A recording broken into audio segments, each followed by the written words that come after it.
The Race for Wanza Doughnut Dash 5K is the annual community event in honor of Tywanza Sanders, who died at Mother Emanuel AME Church on June 17, 2015. This particular race has been going on now for 10 years. Today, I talk one-on-one with the co-organizer of this event, Michele Gray, for this edition of Quintin's Close-Ups, sponsored by the 5th Street Group, which has restaurants at Tempest and Church and Union. And if you haven't already, subscribe to my YouTube channel and like Quintin's Close-Ups on Facebook. Michele Gray. Hi. Welcome back to Quintin's Close-Ups. Thank you every year for having me. Oh, you're very welcome. And I want to let the viewers know that this particular interview is sponsored by the 5th Street Group, which has 2 award-winning restaurants, Tempest Downtown and Church and Union. But obviously, you are the co-organizer of the Race for Wanza Doughnut Dash 5K. Yes. Which is in honor of Tywanza Sanders. Mm-hmm. And obviously, it's coming up on 10 years. It is. Putting the Doughnut Dash 5K to the side, where are you emotionally with, obviously, the remembrance of this tragedy 10 years later? Some days it feels like it just happened. And then other days, it's still hard to believe that we are here 10 years later. Like, I was just talking with, my mom and just friends that do the race with us. And all we can say is, wow, it's been 10 years. Wow. I think we're just truly fortunate to be able to have been doing this for 10 years. So I hope he's proud. Yes, absolutely, absolutely. What is the biggest difference about the Doughnut Dash 5K from when you all started to right now? Well, the support has been amazing over the last 10 years, and just, it's hard work. So we've been able to find a groove, and that's been a blessing. We've had, grown bigger sponsors, more sponsors, the same people, which has really been a blessing to us, but also like the continued support from our family and friends, including Tywanza's family. Oh, absolutely, absolutely. Love Miss Felicia and her husband as well. Yes, love them. Oh yeah, great people. So when it comes to the Doughnut Dash 5K, when exactly did you get your groove with this? I feel like we've been able to add more, kind of like every year, like add on, but I truly believe that last year was the first year that we had like a truly smooth year, and like we had enough volunteers. Like we got our groove, because last year at that point we had some of the same volunteers for a few years, so they kind of already know what to expect, they know what to do. Right. And I feel like last year was the first year that some of, like myself, my brother, and the other co-founders for Race for Achievement, we were able to kind of like almost like take a little step back and like look at everything. Right.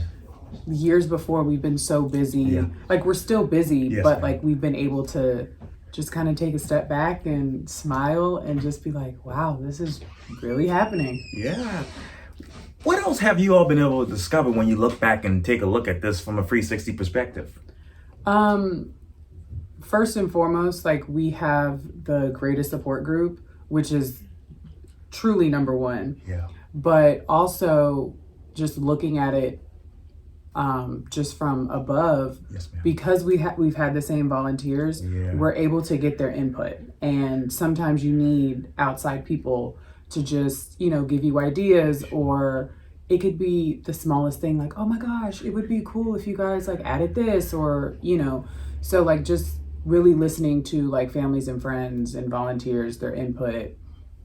And like we tell our volunteers, like if anything comes to mind, Yeah. like drop it in our volunteer group chat, whatever you think of, like we'll try to implement it. And that's really what we've tried to do. Like we take that criticism or we take those ideas and we see what we can do with them. So let me just ask you the obvious. What's new? What's now this year? So this year, because it is year 10, like always, we have our jump castles, we have face painting this year, we have balloon art. So we have some of our same vendors. Yeah. We'll have ETV out there this year with us. Great. But because it is year 10, we are having a celebration after party. Wow. So we're doing pizza, wings, and a skate party. So all you can eat. Yes. We have the skate boss coming out. She's going to set it up. Huh. And, Kids Garden, it'll be right there at the start. Yes, ma'am.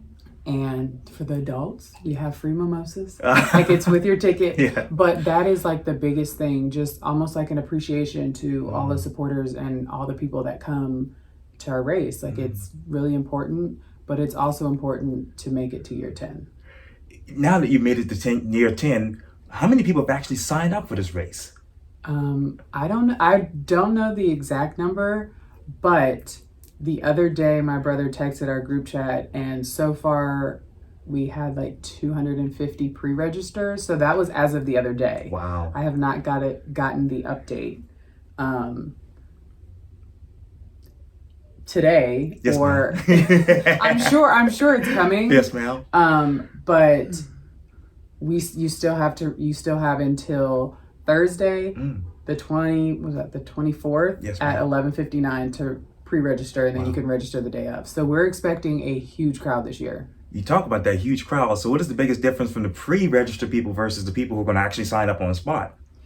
The biggest difference is like what we put on our website. That's also a new aspect as well. Ah. We've grown, so we have our own designated website. Great. But it guarantees you, your race shirt, which this is our race shirt this year. Yes. Your race medal, like all the swag bag, all that. You're more likely guaranteed to get that. Day of, we have enough, but we could run out depending on how many people we expect. So that's like the biggest difference. But everybody in the past, we've been able to give them something. So you'll still be able to get a swag bag. You can still, participate in the after party, all that. So we do what we can to make it work. Make it work. What resources have allowed you all to make it work for the past 10 years? The consistency of our sponsors. We have a lot of sponsors that have been with us from the very beginning. Sure. Like O'Shea Law Firm. Yes. They are a tried and true. We have Adams Outdoor, Krispy Kreme, of course, South Windermere. We've been able to keep and lock in a lot of the same sponsors. So they're really like the reason, because every year, and then they're telling other people. Yes. And word of mouth is huge with, us being, I want to say, a small organization trying to do something really big.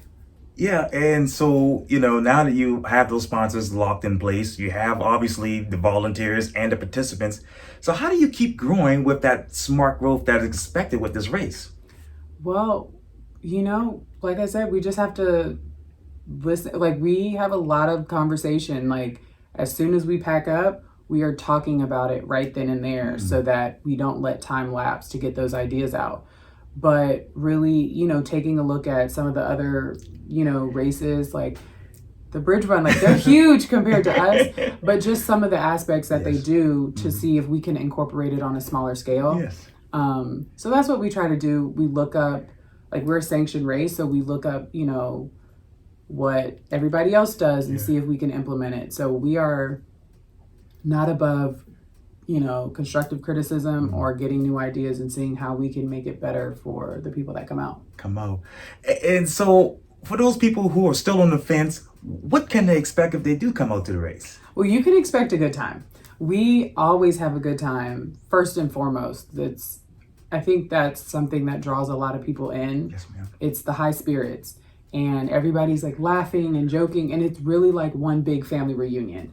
And we have music and, bubbles and jump castles, but it's the fun part about our race. So you can expect that, but you can also expect to, like, your money is going to a good cause. Yeah. We're a grassroots organization, so every penny we raise, we give away. And we want everybody to know that their money is going to scholarships. Their money is, like, we tell everybody what their money is going to. And I think that's something really special about Race for Achievement. Where do you see Race for Achievement and the Doughnut Dash 5K 5-10 years from now? As far as we can take it, thinking about it, yes, ma'am. I feel like I don't want to put like a label on it, but also I'll probably be super exhausted. But just, I want to keep growing and seeing what we can do, because I really feel like our race does make a difference. And it's just like something positive in the crazy world that we live in. And I really think people crave the positivity and the joyfulness that we're able to bring with this event. And with this event now that's been going on for 10 years, Miss Michele, what is the biggest memory in your mind from 10 years ago to right now?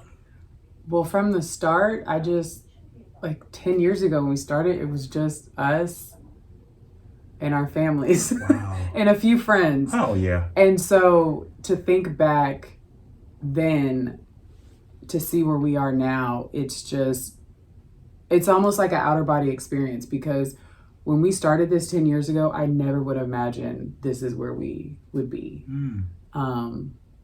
I started, like, I'm just the little sister of the crew, and I was dragged in, and, you know, we've all, you know, boots on the ground. Yes, we got to it, and we got to work.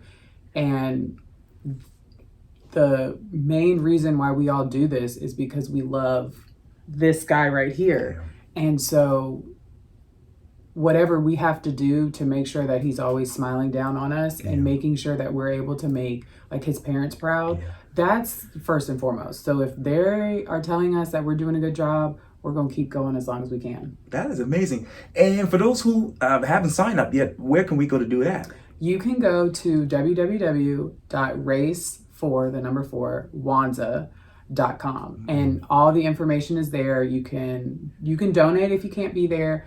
You can volunteer. You can sign up for the race. We have all the rules breaking down. We have like bigger, another aspect this year, I almost forgot.